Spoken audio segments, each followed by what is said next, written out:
I think one of the most important things that Christianity misses about Jesus was that the Gospels make it clear he was always on the side of the outsider.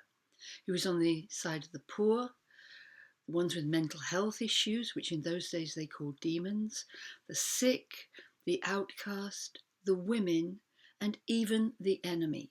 Now, the women's a complex one, and I'm going to talk about that quite a lot in upcoming videos, because in Jesus' day, women had a much more powerful lifestyle in Judaism than they did in the Roman world or the Greek world.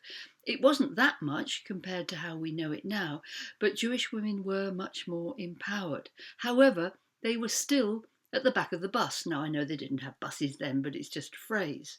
And Jesus was very clear that he would talk to women, allow women to touch him. That was absolutely off the cards for an Orthodox Jew and still is. You may not touch a woman if you don't know her particularly well because she might be menstruating, which makes her ritually impure.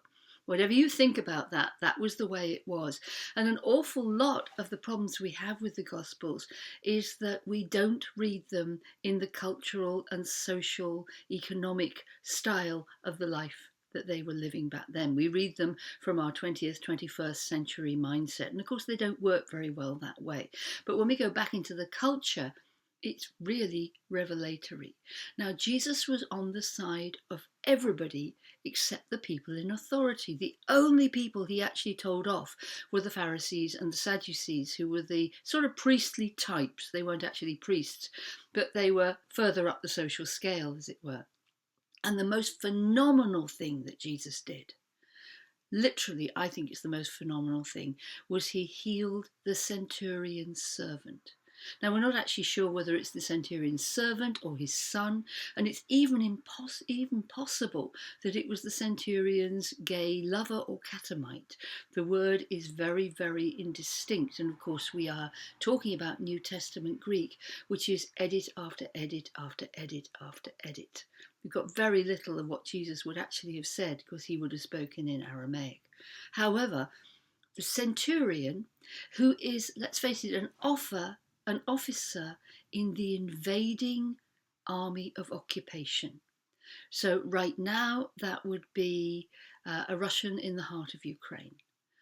And this is an enemy of the people, but he comes to Jesus and he asks for his help. Now that's an act of humility. And Jesus actually says, I have not met faith like this in all of Israel.